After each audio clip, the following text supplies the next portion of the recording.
আলেকজান্দ্রিয়ার বাতিঘর পৃথিবীর প্রাচীন সপ্তাশ্চর্যগুলোর মধ্যে এটি একটি। মিশরীয় স্থাপত্যর অন্যতম নিদর্শন এই বাতিঘর। বাতিঘরটি প্রাচীনকালে এই জায়গাতেই অবস্থিত ছিল। তাহলে কোথায় গেল সেই আলেকজান্দ্রিয়ার বিখ্যাত বাতিঘর, আর কিভাবেই এখানে প্রতিষ্ঠিত হলো ভূমধ্য সাগরের তীরে মুসলিম বাহিনীর এই অপ্রতিরোধ্য নৌঘাঁটি, এবং কেন এই দুর্গকে কেন্দ্র করে তুরস্কের আনাতোলিয়া থেকে সুদূর গ্রিসের অ্যাথেন্স পর্যন্ত সমুদ্রপথে মুসলমানদের রাজত্ব প্রতিষ্ঠিত হয়েছিল। এর অভ্যন্তরেই বা কী রয়েছে যার কারণে চতুর্দিকের মুসলিম শাসকদের কাছে এই দুর্গটি অত্যন্ত গুরুত্বপূর্ণ। বন্ধুরা, আজকের পর্বে আমরা আপনাদেরকে নিয়ে যাব ভূমধ্য সাগরের ফারুস নামক দ্বীপের শেষ প্রান্তে, যেই ঐতিহাসিক দ্বীপেই আফ্রিকা মহাদেশের সমাপ্তি ঘটেছে, এবং প্রাচীনকালে এখানেই অবস্থিত ছিল আলেকজান্দ্রিয়ার বাতিঘর।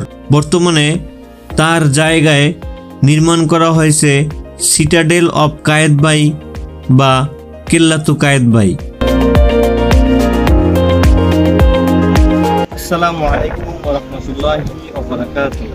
প্রিয় দর্শক শ্রোতা বন্ধুরা, দেশে প্রবাসে কাছে ও দূরে যে যেখান থেকে দেখছেন সকলকে জানাচ্ছি আব্দুল আম্বিয়া নীলনদ ও পিরামিডের দেশ মিশর থেকে শুভেচ্ছা ও স্বাগত।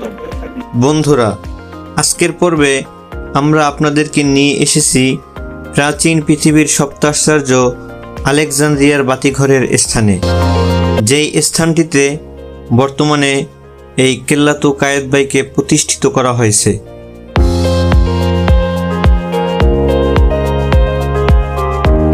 দর্শক দেখতে পাচ্ছেন, এই হচ্ছে ভূমধ্য সাগর, যার এক পাশে রয়েছে আনাতোলিয়া আর আরেক পাশে রয়েছে ইতালি।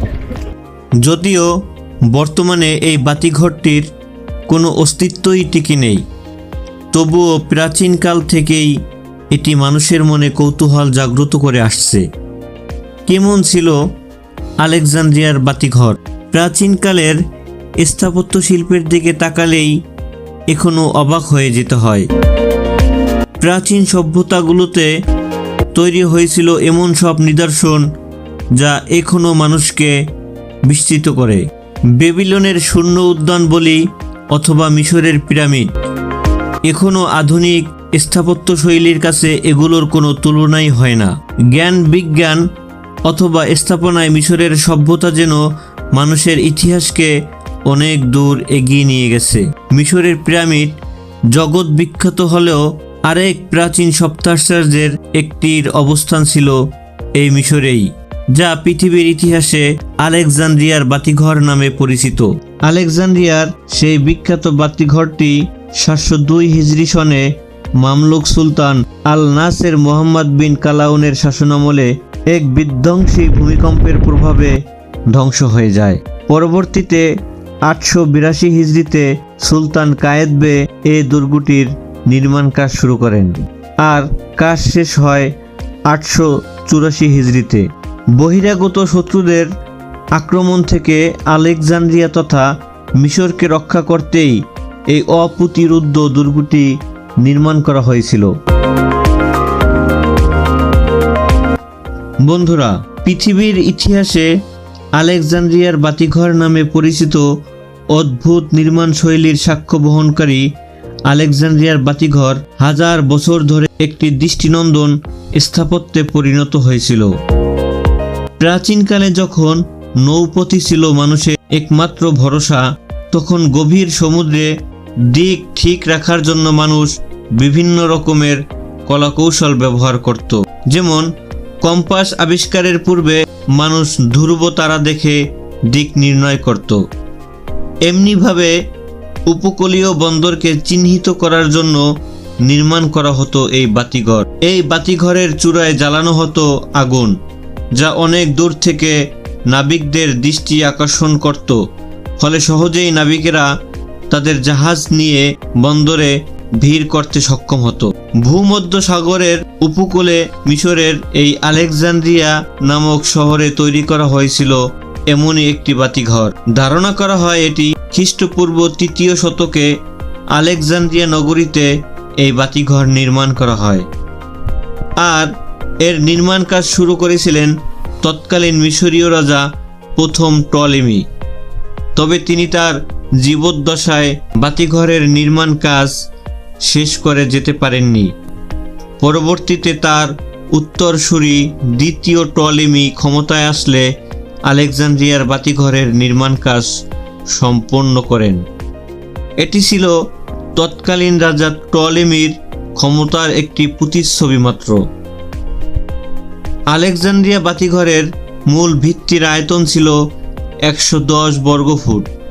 এই বিশাল কাঠামোর উপরে প্রায় ৩০০ ফুটের অধিক একটি উঁচু বাতিঘর নির্মাণ করা হয় এবং তৎকালীন সময়ে এটি ছিল পৃথিবীর সর্বোচ্চ বাতিঘর। আর আলেকজান্দ্রিয়ার বাতিঘরের স্থানে অবস্থিত এই কেল্লাতু কায়েতবাইও মিশরীয়দের নির্মাণ শৈলীর পূর্ণ প্রতিফলন ঘটেছিল, যা আপনারা এই ঐতিহাসিক অপ্রতিরোধ্য দুর্গটি দেখলেই বুঝতে পারছেন। প্রাচীন যুগের বাতিঘরটি ৩টি অংশে বিভক্ত ছিল, যার নিচের দিকটা ছিল চতুর্ভুজ আকৃতির, মাঝের অংশের আকার ছিল অষ্টভুজ আকৃতির এবং সবচেয়ে উপরিভাগ তথা সর্বোচ্চ চূড়ার অংশটি ছিল নলাকৃতির। সেখানে আগুন জ্বালিয়ে রাখা হতো যাতে সমুদ্রের নাবিকরা দূর দূরান্ত থেকে আলেকজান্দ্রিয়া বন্দরটি চিহ্নিত করতে পারত। প্রাচীন মিশরীয়দের এই অদ্ভুত এবং অপরূপ নির্মাণ শৈলীর কারণে এই বন্দরটি একসময় পর্যটন কেন্দ্রে পরিণত হয় এবং এটি ছিল সবচেয়ে সুন্দর, যা দেখতে দূর দূরান্ত থেকে মানুষ এখানে এসে ভিড় জমাতো। যদিও পরবর্তীতে আলেকজান্দ্রিয়ার বাতিঘরের আদলে পৃথিবীর বিভিন্ন জায়গায় এরকমের বাতিঘর নির্মাণ করা হয়েছিল, তবে তার কোনোটি এর মতো এত বিশাল ছিল না। তবে এটি সমুদ্রের উপকূলে হওয়ার কারণে বিভিন্ন ভূমিকম্প ও ঝড়ের কারণে এর উপরে ব্যাপক আঘাত করতে থাকে, যার ফলে বাতিঘরটি ৭০২ হিজরিতে মামলুক সুলতান আল নাসের মুহাম্মদ বিন কালাউনের শাসনামলে এক বিধ্বংসী ভূমিকম্পের প্রভাবে ধ্বংস হয়ে যায়। বর্তমানে আলেকজান্দ্রিয়া নগরীতে ঐতিহাসিক সেই আলেকজান্দ্রিয়া বাতিঘরের এখন আর কোনো স্থাপত্যের নিদর্শন নেই।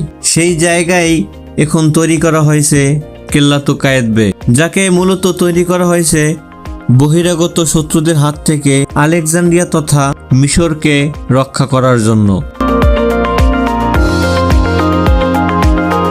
বন্ধুরা, আজকের ভিডিও এ পর্যন্তই। কথা হবে পরবর্তীতে নতুন কোনো ঐতিহাসিক স্থানে নতুন কোনো বিষয়ে।